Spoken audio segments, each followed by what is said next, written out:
ফাইনালের পথে চলে গেল 8টা দল এবং কোন সেই 8 দল সেখানে আপনার ফেভারিট টিম আছে কি নেই সেই প্রশ্নের জবাব কিন্তু আমরা এখনো খুঁজছি।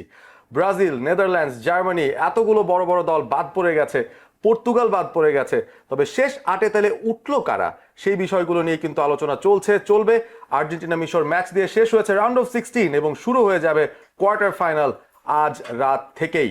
এই সব কিছু নিয়ে আলোচনা হবে আজকে ডিবক্সে। ডিবক্সের ডেইলি আয়োজন আপনারা দেখতে পাচ্ছেন চ্যানেল আর পর্দায় এবং সেই সাথে ওটিটি প্ল্যাটফর্ম আইস্ক্রিনে দেখতে পাচ্ছেন বিশ্বকাপের সবগুলো ম্যাচ। বাংলা ধারাভাষ্য শুনছেন রেডিও ভূমি 92.8 FM-এ। আপনাদের সঙ্গে আজকের পর্বে আমি রয়েছি আহমেদ বিন পারভেজ এবং আমার সঙ্গে জামিলুর রহমান রয়েছেন, ধারাভাষ্যকার এবং ক্রীড়া বিশ্লেষক। Thank you Parvez. আজকে একটা নতুন সেটআপ, বুঝতেই পারছেন, এবং এই জায়গাটায় নতুনের গল্প আমাদের বলতে হবে, কারণ আমরা নতুন করে কিছু দলের পারফরমেন্স দেখছি যারা এই ওয়ার্ল্ড কাপটাকে রাঙিয়ে দিয়েছে আলাদাভাবেই। কে ভেবেছিল নরওয়ে দলটা কোয়ার্টার ফাইনাল পর্যন্ত চলে আসবে? কে ভেবেছিল বেলজিয়াম, যারা বুড়িয়ে যাওয়া একটা দল, তারাও নাকি চলে আসবে কোয়ার্টার ফাইনালে? এই বিষয়গুলো নিয়ে কিন্তু অনেক জল্পনা কল্পনা হচ্ছে, তবে ফেভারিটদের কাতারেও বেশ কিছু দল আছে যারা পারফর্ম করেছে।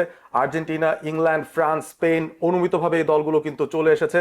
তবে সুইজারল্যান্ড সবাইকে অবাক করে দিয়ে তারাও সামহাও কোয়ার্টার ফাইনালে জায়গা করে নিয়েছে এবং তারা আর্জেন্টিনার অপোনেন্ট হিসেবেই কোয়ার্টার ফাইনালটা খেলবে। তো জামিল ভাই, আপনার কাছেই আসতে চাই, ওভারঅল এই টপ 8 যেটা দেখছেন, এটা কি আপনার অনুমানের সঙ্গে কোনোভাবে মিলেছে নাকি কোন কোন জায়গায় অমিল আছে? দেখুন, একটু তো আক্ষেপ থেকেই যায় বা একটু অমিল তো থাকবেই, কারণ জার্মানির মতো দল কিন্তু এবারের ওয়ার্ল্ড কাপে বিশেষ করে শেষের রাউন্ডে আমরা দেখছি না এই জায়গায়। এরপরে যদি আপনি দেখেন যে এবারের ওয়ার্ল্ড কাপটা কিন্তু আমি বলবো যে যেহেতু 48 দলের হয়েছে, দলগুলোর সংখ্যা যেহেতু বেশি এবং নকআউট পর্বটা কিন্তু একাধিক নকআউট পর্ব আমরা দেখছি, কারণ 32 নকআউট পর্ব, আবার 16 নকআউট পর্ব, আবার এখন এসে আবার কোয়ার্টার ফাইনাল নকআউট। সো আমার মনে হয় যে এখানে যদি আপনি একটু ভুলচুক করেন তাহলে ছিটকে যাওয়ার সম্ভাবনা রয়েছে। স্নায়ুর চাপকে যারা পেছনে ফেলতে পারবে নকআউট পর্বগুলোতে, তারাই কিন্তু টিকে রয়েছে এখন পর্যন্ত। তারপরও কৃতিত্ব দিতে হবে যে যেহেতু তারা তাদের সামর্থ্য অনুযায়ী খেলেছে এবং সেরা পারফর্ম করেই কিন্তু এই নকআউট পর্ব অর্থাৎ কোয়ার্টার ফাইনাল পর্যন্ত এসছে। ব্রাজিল দলটার না ওঠাটা নিয়ে আপনার আফসোস কতটুকু? না, দেখুন, ব্রাজিল সবচাইতে বেশি সকল ওয়ার্ল্ড কাপেই কিন্তু খেলেছে শুরু থেকে শেষ পর্যন্ত, অর্থাৎ 2026 পর্যন্ত 5 বার সর্বোচ্চ বিশ্বকাপ তারা চ্যাম্পিয়ন হয়েছে।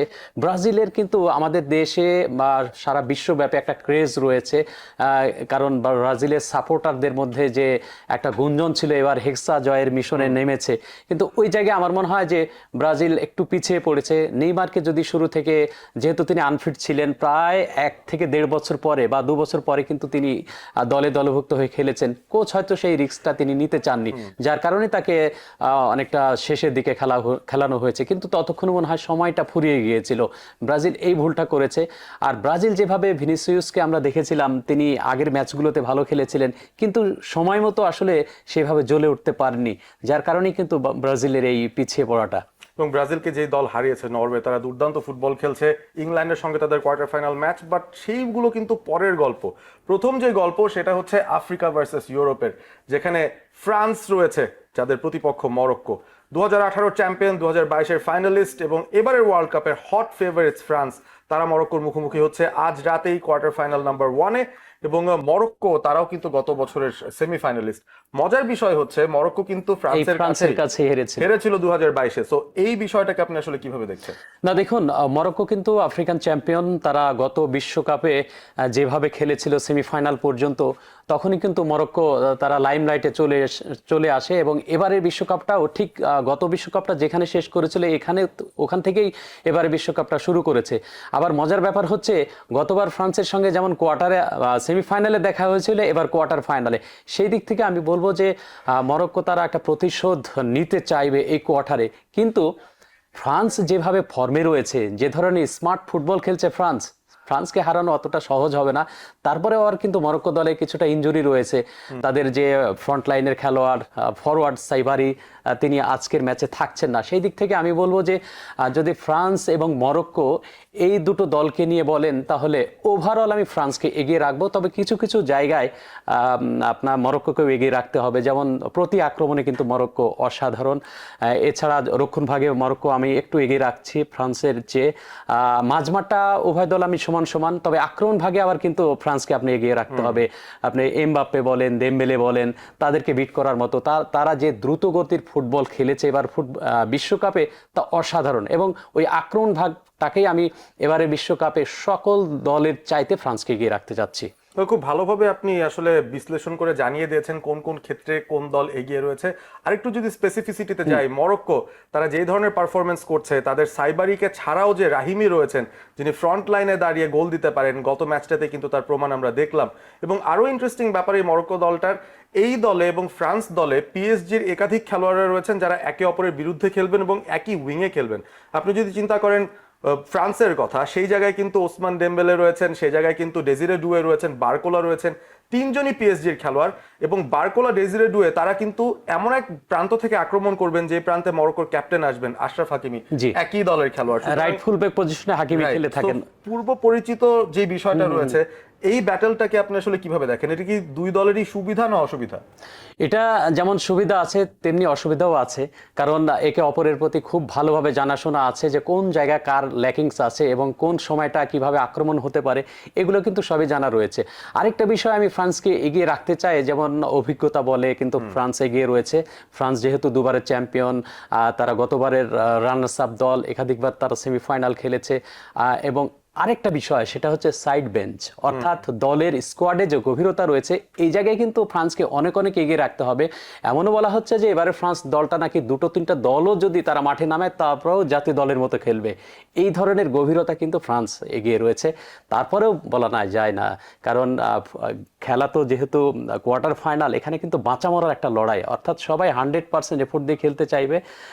এখানে কিন্তু স্নায়ুর চাপটাও আমার মনে হয় খুব বিশেষ একটা ভূমিকা রাখবে, যে যদি একটা দল গোল খেয়ে যায় তাহলে ওইটাকে মানে ওভারকাম করতে গেলে গোল করতে হবে, জিততে হলে আরেকটা গোল করতে হবে। এ ধরনের যদি আপনি টেনশন নিয়ে ফেলে কোনো দল, তাহলে আমার মনে হয় ওই দলটার জন্য একটা হিতে বিপরীত হতে পারে। ইন্টারেস্টিং ব্যাপার যেটা, সেটা হচ্ছে দুই দলের গোলকিপারকেও একটা বড় রোল প্লে করতে হতে পারে, যেহেতু এটা একটা নকআউট ম্যাচ। এমনও হতে পারে এক্সট্রা টাইম পেরিয়ে পেনাল্টিতে গিয়েছে, এবং সেই জায়গায় মরক্কোর ইয়াসিন বোনো অন্য অনেকের চেয়ে আসলে এগিয়ে আছেন। সেই এক্সপিরিয়েন্স 2022-এও তার আছে, এবং সেই এক্সপিরিয়েন্সটা তিনি এবারও ব্যবহার করতে চাইবেন মাইক মাইনানের বিরুদ্ধে। তো আমার কাছে মনে হয় যে ফ্রান্স আসলে চাইবে না এক্সট্রা টাইম কিংবা পেনাল্টি পর্যন্ত যেতে, কারণ সেখানে হয়তো মরক্কোর একটা অ্যাডভান্টেজ থাকতে পারে। তবে মরক্কোর হেড কোচকে নিয়ে আসলে কিছু না বললেই নয়। তিনি হঠাৎ করে দলটার দায়িত্ব পেয়েছেন এই ওয়ার্ল্ড কাপ শুরুর 3 মাস আগেই, এবং তিনি মরক্কোর অনূর্ধ্ব 20 দলের হেড কোচ ছিলেন। সেই অনূর্ধ্ব 20 দল কিন্তু যুব বিশ্বকাপের চ্যাম্পিয়ন দল, সুতরাং সেই জায়গা থেকেই কিন্তু তিনি বোয়াদি এবং বেশ কিছু তরুণ প্লেয়ারদেরকে সামনে নিয়ে এসেছেন এবারের স্কোয়াডটায়। এবং এই মরক্কোকে অনেকে বলছেন গত মরক্কোর চেয়ে অনেক বেশি পরিণত। তো সেই জায়গা থেকে যদি প্রেডিকশনে আমরা চলে যাই, এই ম্যাচে আসলে স্কোর লাইন কেমন হতে পারে বা কোন দল লিডে থাকতে পারে শেষ পর্যন্ত, আপনি আসলে স্কোর লাইনটা কেমন দেখছেন এই ম্যাচে? আমার মনে হয় যে খুব হাড্ডাহাড্ডি লড়াই হবে, এক্সট্রা টাইমেও ম্যাচটা যেতে পারে, এবং আমি মনে করছি যে 2-1 হতে পারে ফ্রান্সের দিকে। আচ্ছা, ফ্রান্সের পক্ষে 2-1 ধরছেন। আজকেও কি এমবাপ্পে গোল পেয়ে যাবে কিনা, কারণ তিনি তো একটা গোল স্কোরিং স্প্রি এর মধ্যে আছেন। না দেখুন, গত ম্যাচে তো এমবাপ্পে গোল পেয়েছেন, তার আগের ম্যাচে তিনি গোললেস ছিলেন। তো এই যে দেমবেলে, এমবাপ্পে, তাদের মধ্যে যে বোঝাপড়াটা।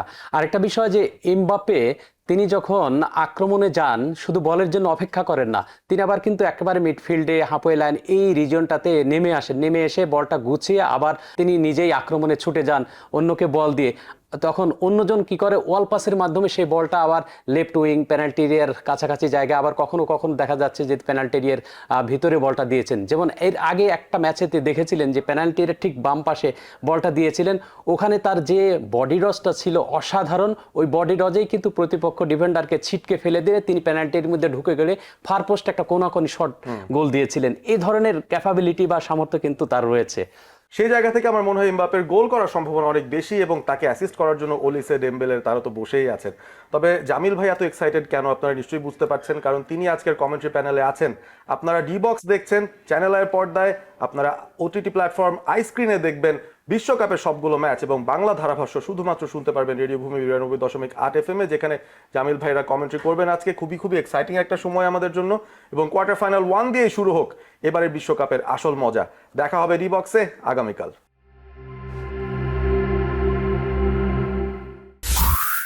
রেডিও ভূমি 92.8 FM।